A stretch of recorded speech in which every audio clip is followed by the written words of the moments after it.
Hi, everybody. Welcome to Your Move, where we help you make better decisions and live with fewer regrets. I'm Andy Stanley, and I'll be your guide. And today, we're talking about the important but oftentimes overlooked connection between mutually satisfying relationships and gratitude. So, if you're building a relationship, maybe rebuilding a relationship, or trying to make a current relationship better, today is for you. Stick around.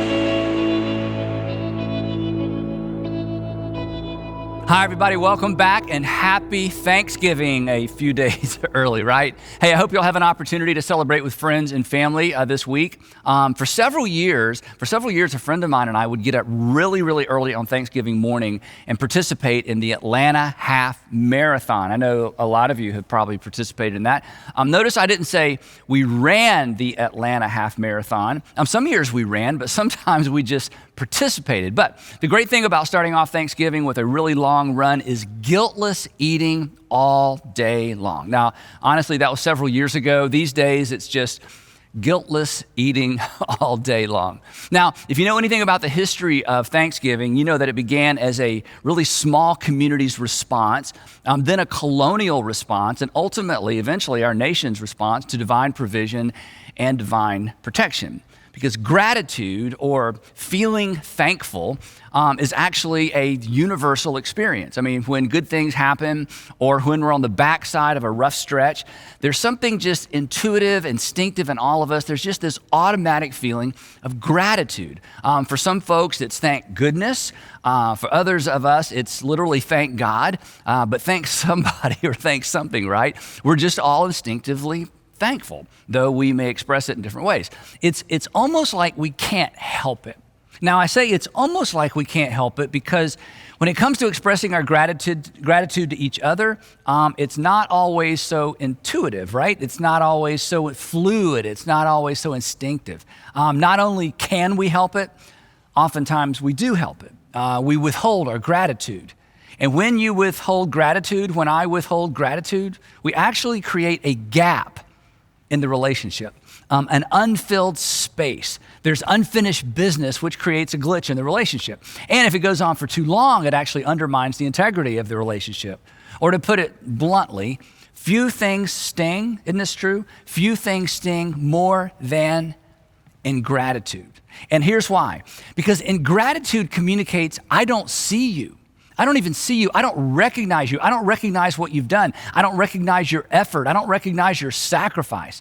Ingratitude communicates, you know what? You owed me that, so why would I thank you for that? Ingratitude stings because it isn't neutral. It's the opposite of what was expected or earned or perhaps even deserved. So it hurts, which is odd because the other person really didn't do anything to us. They just didn't do anything. You thought they would hit the tennis ball back, but they just stood there and let it bounce against the fence behind them. So there are a few things more hurtful than ingratitude. But at the same time, isn't this true? There are a few things more uncomfortable than pointing out someone's ingratitude, right? I mean, it feels kind of childish, like, hey, what about a thank you every once in a while? Or, hey, you didn't say thank you, or you never show me any appreciation. I mean, who wants to say that? To say that makes us feel small and insecure. Not to mention, when you say that, the other person says, wait a minute, oh, I'm so sorry.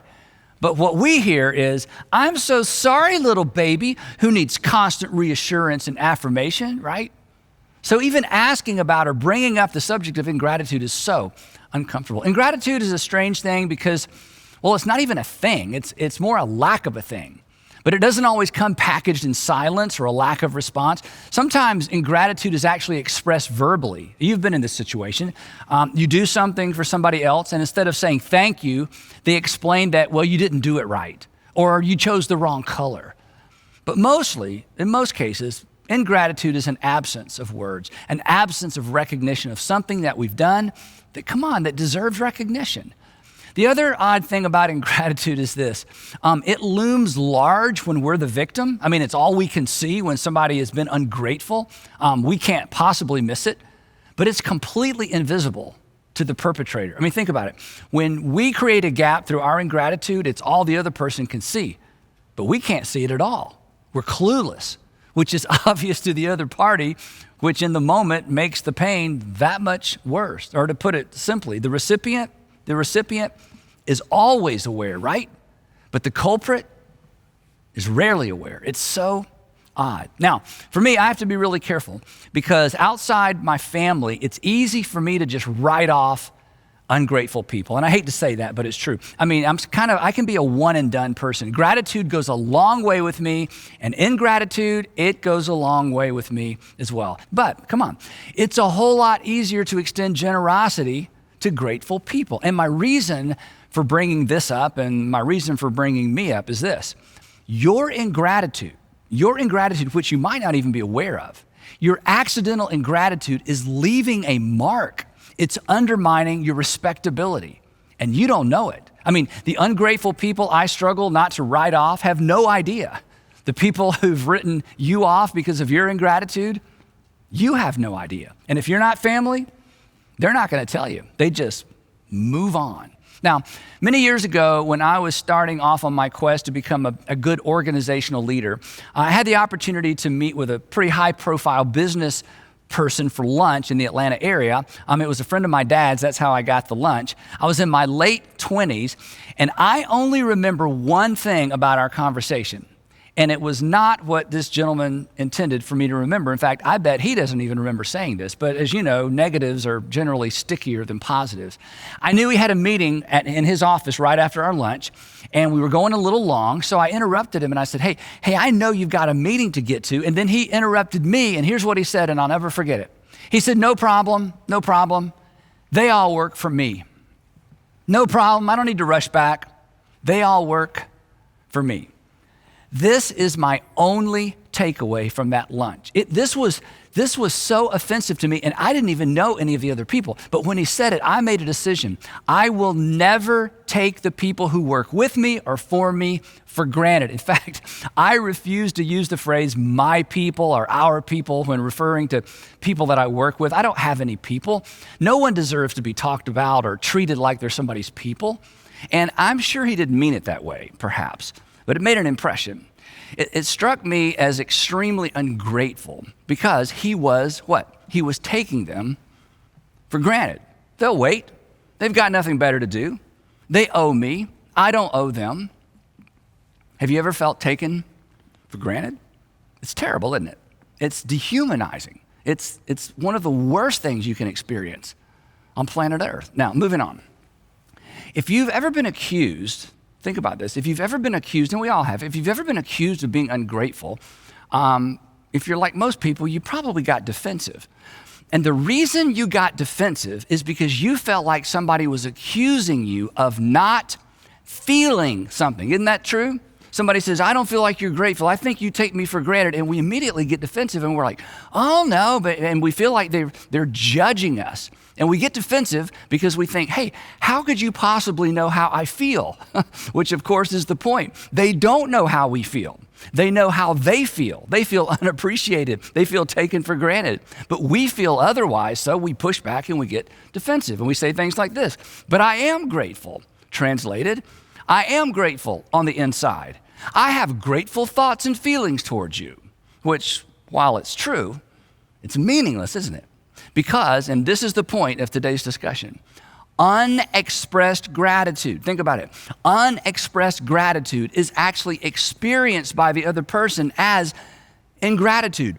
Unexpressed gratitude is experienced by the other person as the opposite of what we convince ourselves we really feel and we really think. Through the years, I've met with lots of men in particular who are super busy and find themselves a little bit alienated from their families and their children. And here's the advice I always give them. I say, look, you love your kids in your heart, but you don't love your kids on your calendar. And the calendar is what counts. The calendar is what connects. The calendar is what communicates what you feel. And the same goes for gratitude. It's the expression of gratitude. It's the expression of gratitude, not the emotion that completes the circle, that closes the gap, that maintains the connection. Or to put it another way, gratitude and ingratitude are relationally determinative. This is so important. Gratitude and ingratitude actually determine how much of you're willing to entrust to someone else, and it determines how much he or she is willing to entrust to you. Because when you feel taken for granted, when we feel taken for granted, we instinctively, it's not a decision, we instinctively withhold part of ourselves in order not to be hurt. Again, gratitude and ingratitude are relationally determinative. They determine something about the relationship. Or think about it this way. Our hearts, and you've experienced this, our hearts actually gravitate toward recognition and gratitude. It's not a decision, it's a response. If you're married or if you're in what you hope to become a permanent relationship, here's a tip. This is so important. Don't let anyone out grateful you. What I mean by that is be the most grateful person in your loved one's life, because their hearts gravitate toward recognition and gratitude. Now, there's a famous narrative from the life of Jesus, and we talked about this about 5 years ago if you were around then. And every time I read this narrative, honestly, it kind of feels like the gratitude bar gets raised a little bit. I immediately think about the people I'm grateful for in my heart that haven't heard it from my lips or my pen. Now, Luke, who thoroughly investigated everything in the life of Jesus, begins this narrative like this. He says, "Now Jesus was on his way to Jerusalem, and he traveled along the border between Samaria and Galilee." And if we had a map, I would show you this area. This is a very remote area, sparsely populated. It's kind of in the middle of nowhere. And as he was going, the text says, and as he was going into a village, 10 men who had leprosy met him. People with leprosy, they basically hovered between life and death. They weren't dead, but they couldn't really live. And worse than that, imagine, they stood at a distance and they watched everybody else live their lives. As you know, in ancient times, leprosy was considered highly contagious. People afflicted with leprosy don't experience pain the way the rest of us do. And in a culture, this is the part we can't really understand sometimes, in a culture that required physical labor just to survive, this often resulted in injuries that either went unnoticed or unattended to. So their bodies would visibly deteriorate over time. And the law actually required somebody who had leprosy to live on the outskirts of town in a designated area. And anytime they came toward town or came toward civilization, they had to warn people that they were approaching. Consequently, lepers often created their own communities. They grew their own crops and they survived the best that they could. And it would come as no surprise to Luke's first century readers that a community of lepers were kind of eking out a living in this remote borderland between the predominantly Jewish territory of Galilee and the area inhabited mostly by Samaritans. Now, this has nothing to do with the story, but I think it's worth pointing out. At the end of this account, we discover that this particular community of lepers was comprised of both Jews and Samaritans, two groups who normally would have nothing to do with each other for both political and religious reasons. But here's the thing: pain, suffering, and alienation have a way of minimizing differences and maximizing what people have in common. When people need each other, politics and religion, they are just not front burner issues. Just a thought. Anyway, Luke continues. He goes on and he says this: these lepers, the 10 lepers, they stood at a distance with their faces covered, because they had to cover their faces, which sounds familiar, right? They stood at a distance with their faces covered, and they called out in a loud voice from a distance, "Jesus, Master, have pity on us." I mean, they're basically out in the middle of nowhere. He's in this little tiny village. They have apparently come into the edge of the village to get supplies. They recognize it's Jesus. They knew him by his reputation, and they call out Master, which was really unusual because this was a term pretty much reserved for those who were continuous followers of Jesus, his disciples, and clearly they were not. But desperate times call for desperate measures, and if he could do what people said he could do, he was their only hope. And the text says, Luke says, that when Jesus saw them, he shouted out, he shouted back to them, "Go, go," which was not really what they were expecting. I mean, that's what they'd heard for years. Go as in go away. But here's what Jesus said. Jesus said, "Go and show yourselves to the priests," which they must have thought, go and show them what? There's nothing to show, and besides, the priests aren't all that anxious to see us. In fact, nobody is. But Jesus had a triple intent here. According to the law, anyone with any kind of skin disease after being quarantined had to go to a local priest to be given the all clear before they could go back into society. The implication was by the time you get there, when Jesus said go, the implication was Jesus was saying by the time you get there, when you go, when you see the priest, you're going to get the all clear. But there was even more to it than that. Imagine this. When 10 healed lepers show up, the priest would certainly ask how all 10 of them were healed, and that would be an unprecedented event, and it would clearly be a miracle, which again would add to Jesus' reputation. It would be impossible to argue that something extraordinary hadn't happened. And here's the third thing. Their willingness to go before anything had changed would certainly be an expression of extraordinary faith in Jesus. And if nothing changed on the way, it would make fools of the lepers. So there was a lot at stake, and there was a lot behind this request to go. So if you're in their situation, what do you do in a situation like that? It reminds me of the advice that my great-grandfather gave my father when my father was a teenager. He said this. He said, "Grandson, if God tells you to run your head through a brick wall, start running and trust God to make a hole." So Jesus said, go, and they went, and not because it made any sense, but because Jesus told them to go. And you probably remember what happened next. And as they went, as they obeyed, as they went, they were cleansed. They literally walked by faith. This is a phrase we throw around a lot in the church and in Christianity, to walk by faith. This is literally what it means to walk by faith. They responded to the promise and the prompting of Jesus before they knew the outcome. That's what it means to walk by faith. But then the twist in the story, and the reason we're even talking about this. One of these lepers, when he saw he was healed, he turned around and he came back. He turned around, he returned, he completed the loop, he filled the gap. He came back, the text says, praising God in a loud voice, and he literally threw himself at Jesus' feet and thanked him. No more social distancing. He walked right up to Jesus and fell at his feet. He was not content. He was not content to feel grateful. He demonstrated it. He expressed it. And think about it, as much as he was ready to get back to living among the living, as much as he wanted to put all of this behind him, he knew he had to close the gratitude loop. After all, Jesus had just given him his life back.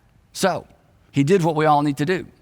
He went back to thank the one who had enabled him to move forward. He went back to thank the one who enabled him to move forward with his life. And Luke, looking back over the story arc of Jesus' life, I think he must have smiled when he penned these next 4 words in Greek, 5 words in English. And he, talking about the leper, and he was a Samaritan. The implication being the other 9 probably weren't. This man had experienced alienation and discrimination on multiple levels. He was extra grateful. And I think the reason for this added seemingly unimportant detail comes to light when you read the entirety of Luke's gospel. Because over and over in his gospel, Luke highlights Jesus' encounters with outsiders, people that his first century audience would never expect Jesus to have anything to do with. And over, it was the outsiders who expressed the most gratitude. They were not confused about how undeserving they were. Their pride and their busyness did not get in the way of their effort to close the gratitude loop, especially with Jesus. But this incident doesn't end there. Jesus asked a question. He said, "Were not all 10 cleansed? Where are the other 9? Now, in the Greek text, it's interesting because the interrogative where is actually at the end of the sentence for emphasis. Here's how it reads in the Greek. Literally, the 9, where? The 9, where are they? And of course, Jesus isn't really expecting an answer. He's just making a stinging observation. Something is missing. Someone is missing. Someone's are missing. The other 9 have missed the moment. The other 9 have missed their opportunity. Something was missing, incomplete, unfinished, open-ended. The circle isn't closed. But now the window to close it has closed. Now, if you're a parent, you understand what Jesus is getting at here. And for those of us who can remember how our parents raised us, we understand what Jesus is getting at too. When you were a kid and somebody gave you a gift and one of your parents was standing there, they would immediately say what? They would say thank you, as in, right now, say thank you. There was urgency, like quick, say thank you right now. Time is running out. Close the circle, connect the dots. And this is Jesus' point. The other 9 missed the moment, and the moment had passed. How ungrateful. Their entire destiny had been changed. Apart from Jesus, apart from his intervention, they're going to spend the rest of their lives eking out a living in the middle of nowhere. They've been restored to their families and their children. They could work again. They could worship again. And where are they? And when we read this story, isn't it true we respond the same way Jesus did? Yeah, where are those guys? But before we judge too harshly, I imagine if someone had confronted the other 9 about their apparent lack of gratitude, I should say, I imagine that they would have been quick to respond with like, what? We're not ungrateful. We are so grateful. Our hearts are filled with gratitude. I mean, the other 9 had to have felt it, right? But the problem is, like us sometimes, they didn't express it.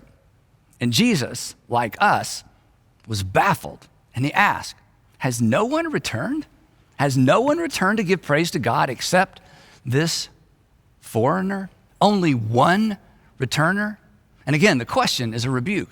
And it also implies that the other lepers may have been Galileans like Jesus rather than Samaritans. Then he turns back to the one who returned and he says once again, rise and go. And of course, this is the second time he's told him to go, but this time there would be no reason for him to return. The circle was complete. And then this final statement, your faith has made you well. So as we wrap up, I want to make 3 quick observations to carry with us throughout this next week. The first one we've already touched on, that unexpressed gratitude communicates ingratitude. There is no neutral ground, and our feelings don't count because our feelings don't connect. Our feelings of gratitude don't close the loop. Worse. The gratitude we feel, think about this, the gratitude we feel but don't express is felt by the other person as the opposite of what we're feeling. We feel grateful. They feel unappreciated, taken for granted. And this is important, telling other people how grateful we are for someone else doesn't count either. Even if that person hears us. And here's why I say that. And so if you're married, there's a tendency to do this sometimes, right? Bragging on your spouse to other people in front of your spouse, but never bragging on your spouse to him or to her privately, never expressing gratitude directly to them, does not close the loop. In fact, in some instances, expressing gratitude to other people about something rather than to that person can actually be insulting. Second thing is this: ingratitude feels like rejection.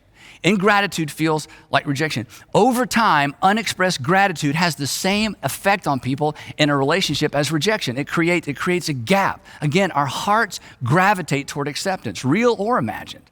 Appreciation feels like acceptance. So if you want the heart of your child or your spouse or an employee or associates, if you want their heart, express gratitude.